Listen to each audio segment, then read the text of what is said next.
Assalamualaikum warahmatullahi wabarakatuh. Innal hamdalillah nahmaduhu wa nasta'inuhu wa nastaghfiruh wa na'udzu billahi min syururi anfusina wa min sayyiati a'malina may yahdihillahu fala mudhillalah wa may yudlil fala hadiyalah. Asyhadu an la ilaha illallah wa asyhadu anna Muhammadar Rasulullah. Amma ba'd. Puji syukur alhamdulillah kita panjatkan kepada zat Allah subhanahu wa ta'ala yang telah memberikan kita nikmat yang tidak bisa terukur oleh tukang bajigur, oleh tukang cukur, oleh insinyur, apalagi oleh orang yang kufur. Salawat beserta salam semoga tetap terlimpah curahkan kepada junjungan alam, yakni Habibana wa Nabiyana wa Maulana Muhammadin sallallahu alaihi wasallam. Allahumma salli wa sallim wa barik alaih. Yang telah membawa kita dari zaman onta ke zaman Toyota, dari zaman edan ke zaman mobil sedan, dari zaman kufur ke zaman bersyukur, dari zaman jalan kaki ke zaman Kawasaki, dan dari zaman kegelapan ke zaman yang penuh dengan cahaya Islam. Para hadirat yang dirahmati oleh Allah subhanahu wa ta'ala, dalam kesempatan ini perkenankanlah saya untuk menyampaikan sebuah dakwah agama yang insya Allah berjudul 4F, Fashion, Food, Fun, Film, yang melalaikan muslimah terhadap agamanya dan bagaimana cara menghadapinya. Sebagaimana firman Allah subhanahu wa ta'ala, A'udzu billahi minasyaitonir rajim. Bismillahirrahmanirrahim. Walan tarda 'ankal yahudu walan nasara hatta tattabi'a millatahum. Yang artinya orang-orang Yahudi dan Nasrani tidak akan senang kepada kamu hingga kamu mengikuti agama mereka. Apa yang dimaksud dengan milah mereka? Milah mereka itu tidak berarti kemudian kita rubah status KTP kita dari Islam jadi Nasrani, mengikuti milah mereka. Tidak berarti kita merubah dari Islam jadi Yahudi. Tidak berarti pula merubah identitas kita. Di KTP kita tetap Islam, di kartu pelajar tetap Islam, di identitas kita Islam, di Facebook kita Islam, di Instagram kita Islam, tapi perilaku kita justru tidak Islam. Makanya milah mereka bukan berarti kita mengikuti agama mereka. Mengapa? Karena sebodoh-bodohnya orang Islam, sebodoh-bodohnya pemahaman kita tentang Islam, pasti kita yakin dengan sepenuh hati Islam itu pasti agama yang benar. Makanya untuk merubah keyakinan umat Islam dari Islam menjadi bukan Islam atau murtad, apakah Yahudi, apakah Nasrani, itu sangat susah. Karena kita yakin bahwa agama Islam itu agama yang paling benar. Makanya kemudian cara paling praktis untuk menjauhkan umat Islam dari agamanya adalah bukan membuat umat Islam itu meninggalkan agama Islam, maksudnya murtad, tapi cara yang paling praktis menurut mereka, menurut orang-orang kafir adalah dengan merubah pola pikir kita menjadi tidak Islam. Inilah yang disebut dengan perang pemikiran atau Ghazwul Fikri. Kita lagi berperang sebenarnya, tapi orangnya tidak pakai senjata, tidak pakai bom beranak sebagaimana Hiroshima dan Nagasaki, tapi dengan cara pemikiran, menggunakan pemikiran. Caranya apa? Melalui 4F, Fun, Fashion, Food, dan Film. Yang pertama, kita akan membahas fashion, yaitu penampilan. Di era modernisasi ini, berbagai macam model fashion semakin berkembang. Contohnya, pakaian muslimah yang beraneka ragam, ada banyak motif dan warna. Modelnya terlihat begitu cantik, bukan hanya pakaian, tas, sepatu, aksesoris, alat-alat make up, membuat para muslimah tergoda dan terpengaruh untuk selalu mengikuti berbagai model atau fashion yang sedang ngetrend, agar terlihat lebih stylish. Kiblat fashion yang mengarah ke barat membuat sebagian para muslimah ini membuka auratnya. Kemudian, ajaran Islam mencampur adukan dengan pengajaran Islam sekarang. Contoh, kerudungnya cuma satu namun terlihat banyak, sekali yang dililit-lilit sampai 5 meter ke atas. Mereka tidak mengedepankan syariah, tapi trenlah yang diutamakan. Bahkan ada gerakan feminisme yang mengusung pemikiran bahwa tubuh kita adalah otoritas kita. Apalagi di zaman now, kebanyakan model, fashion show, kontes kecantikan, pergelaran musik, tari, dan lain-lain adalah kaum wanita yang mengekspos dirinya, penampilan atau fashion, serta kecantikan semata. Lewat fashion, Ghazwul Fikri menuntun pikir remaja bahwa pakaian itu aktualisasi diri dan gaya hidup, bukan penutup aurat. Semua serangan pemikiran ini tujuannya satu, agar muslim menjauh dari Al-Quran dan As-Sunnah, hingga mereka lemah. Ketika muslimah jauh dari Al-Quran dan As-Sunnah, maka Allah bukan lagi sumber kebahagiaan bagi mereka. Bila Allah bukan lagi sumber kebahagiaan, lalu apa gantinya? Materi. Itulah sumber kebahagiaan baru yang ditawarkan kaum munafik. Saat alis disulam, operasi wajah, dan segala ketentuan Allah diubah demi jempol dari manusia, saat itulah materi menggantikan Allah. Saat hijab syar'i dikira kuno karena tak menarik, dan muslimah berlomba-lomba berpakaian untuk menarik perhatian para kaum lelaki. Segala sesuatu mulai dinilai dari penampakan. Sukses itu uang, mobil, rumah, wajah, ijazah. Ghazwul Fikri berhasil. Liberalis mendefinisikan cantik bagi muslimah yaitu badan seksi, pakaian minim, otak kosong tak mengapa, agama minus bukan masalah. Kemudian, kenapa muslimah jadi pangsa pasar utama liberalis? Karena rusaknya muslimah bakal mengajak-ngajak yang lain. Lihatlah berapa besar usaha wanita agar terlihat seksi, beli pelangsin, sedot lemak, operasi, steroid, skincare. Apakah semua itu dilakukan untuk dirinya? Jelas tidak, karena wanita melakukan itu semua agar mendapat perhatian dari lelaki.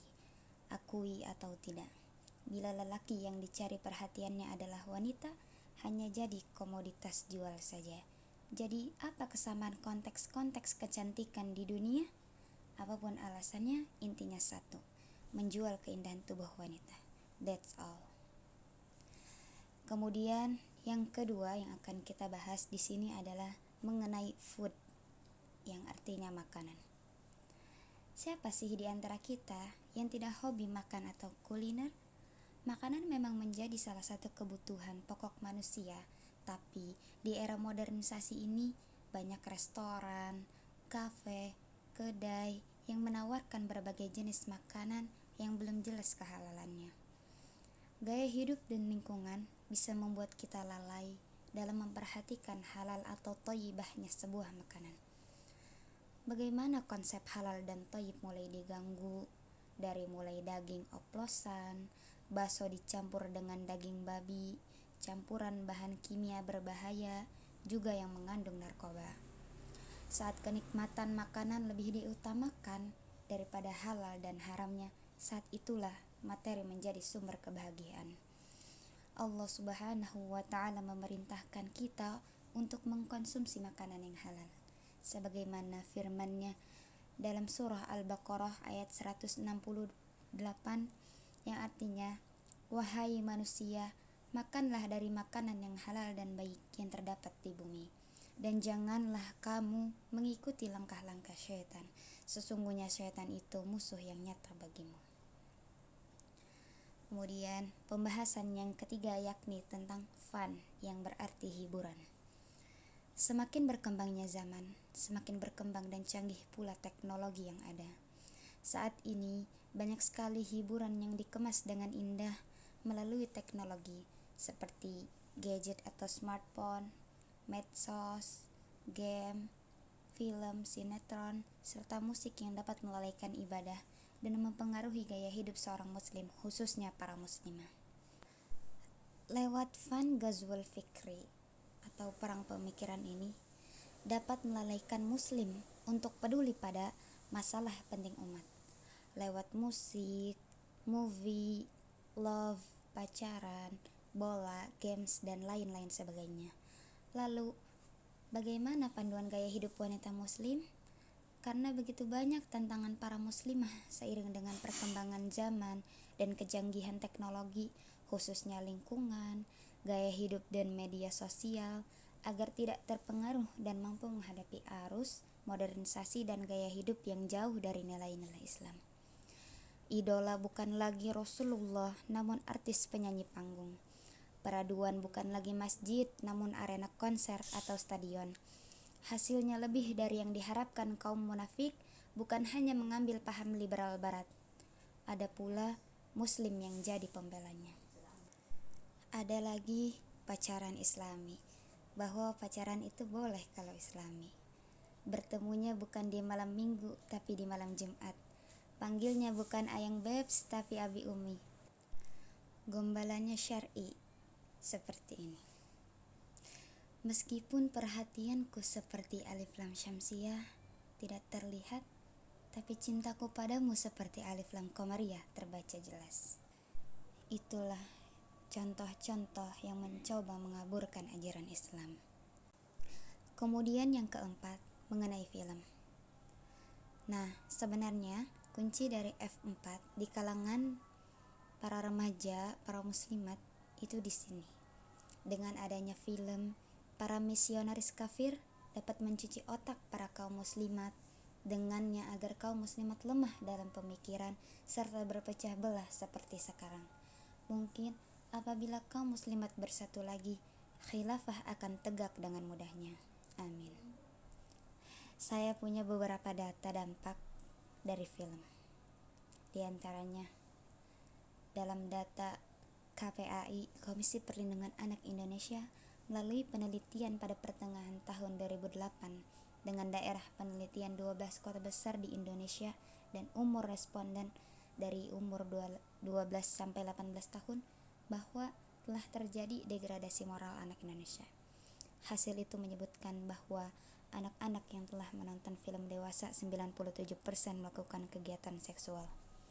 Pernah melakukan aborsi 750.000 di antaranya. Di antaranya terjadi pada pasangan yang belum menikah. Kemudian dengan menonton film-film barat, film Korea yang penuh dengan cinta-cinta, film action, film bunuh-bunuhan, film untuk 18 tahun ke atas, banyak ditonton oleh para remaja, para muslimin, para muslimat, sehingga mereka semua mencontoh dari film tersebut. Astagfirullahaladzim. Itulah beberapa dampak film.